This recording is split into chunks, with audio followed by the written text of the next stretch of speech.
It's humanity ফাউন্ডেশনের 15 বছর পূর্তিতে আমরা আমাদের যে অভিভাবকগণ আছেন তাদের সাথে একটি অ্যাওয়ারনেস ক্যাম্পেইনের আয়োজন করেছি। এই অ্যাওয়ারনেস ক্যাম্পেইনটি অন্য অ্যাওয়ারনেস ক্যাম্পেইনের চাইতে আলাদা। এখানে আসলে আমরা আমাদের অভিভাবকদের মধ্যে ডিজিটাল লিটারেসির যে অ্যাওয়ারনেস এটি আসলে ছড়িয়ে দিতে চাই। কারণ আমরা জানি বর্তমান সময়ে আসলে শিশুরা অনেক বেশি ডিজিটাল মাধ্যমের সাথে জড়িয়ে আছে এবং এখানে অনেক ঝুঁকি আছে, এখানে অনেক সুবিধা আছে, অনেক অসুবিধা আছে।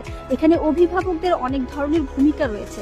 তো অভিভাবকরা এই ডিজিটাল মাধ্যমটাকে কিভাবে শিশুর পক্ষে শিশুর সুবিধার জন্য ব্যবহার করতে পারে বা শিশুকে গাইড করতে পারে, শিশুর সুরক্ষা নিশ্চিত করতে পারে, এই বিষয়গুলি নিয়ে আসলে আমরা একটি মত বিনিময় করেছি এবং অভিভাবকরা ডিজিটাল মাধ্যমের কোন কোন বিষয় সম্পর্কে জানতে আগ্রহী, কোনগুলি তাদের জানা প্রয়োজন, সেই বিষয়গুলি নিয়ে কথা হয়েছে। এবং আমরা এখানে একজন এক্সপার্টকে ইনভাইট করেছি, ঢাকা বিশ্ববিদ্যালয়ের ইংরেজি বিভাগের প্রফেসর ডক্টর রুবিনা খান। তিনি আসলে তার মাধ্যমে তিনি যে কথাগুলি বলেছেন এটি অভিভাবকদের জন্য অনেক গুরুত্বপূর্ণ ছিল। এটি তারা খুব মনোযোগ দিয়ে শুনেছে এবং তারা খুবই কমিটেড যে তারা তার শিশুকে পরবর্তী সময়ে এই যে ডিজিটাল যে ঝুঁকি থাকে এই ঝুঁকিগুলো থেকে সুরক্ষিত রাখতে ভূমিকা পালন করবে। আজকে আমাদের একটা সেশন ছিল স্কুলে পেরেন্টসদের সাথে। এটা একটা অ্যাওয়ারনেস রেজিং ক্যাম্পেইনের মতো ছিল, যেখানে আমরা জানতে চেয়েছি যে ওরা কতটা ডিজিটাল ওয়ার্ল্ডের সাথে পরিচিত, মারা স্পেশালি। তো ওদেরকে অ্যাডভান্টেজেস এবং ডিসঅ্যাডভান্টেজেস অফ ইউজিং মোবাইলস জিজ্ঞেস করা হলো এবং ওরা বেশ সচেতন, সবাই খুব সুন্দর উত্তর দিয়েছে। ওরা অ্যাওয়্যার যে ব্যাড সাইডসও আছে, গুড সাইডসও আছে।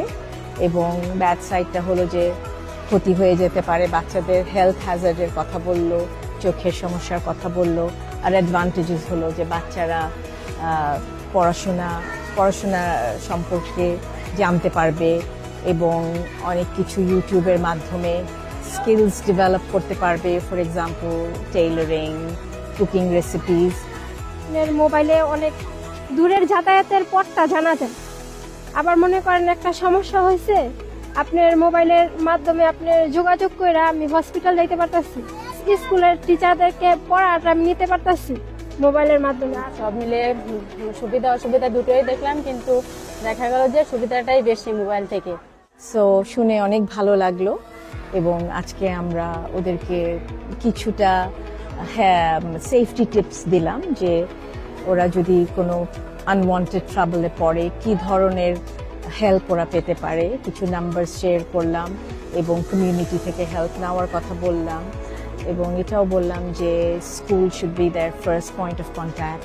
টিচার্সদের কাছে আসলে ওরা ওদেরকে হেল্প করতে পারবে।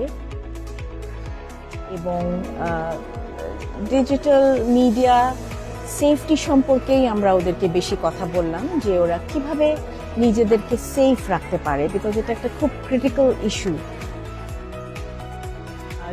ডিজিটাল মিডিয়ার তো অনেক ফেসিলিটিস আছে অ্যান্ড বাট সেফটি এবং security is a big Hazard. So ওখানে ওদের কি করণীয়, এটাই আমাদের আজকের একটা মেইন সাবজেক্ট ম্যাটার ছিল। হিউম্যানিটি ফাউন্ডেশনের এই অ্যাওয়ারনেস ক্যাম্পেইনে সবাইকে ধন্যবাদ জানাতে চাই, শুভেচ্ছা স্বাগত জানাতে চাই এবং সকল অভিভাবককে বলতে চাই যে অবশ্যই আপনার শিশু ডিজিটাল মাধ্যম ব্যবহার করবে, কিন্তু সেটা যেন শিশুর পক্ষে যায়, শিশুর বিপক্ষে যেন না যায়। Thank you. খুব ভালো শিখলাম, এবার বাসায় যাব, আরো আশেপাশে যারা আছে তাদের শিখাবো, আরো মানুষকে শিখাতে উৎসাহী করব, ভালোটা শিখানোর চেষ্টা করব, খারাপটা থেকে বিরত রাখবো। I'd like to congratulate It's Humanity Foundation on completing its 15 years of glorious journey. Thank you.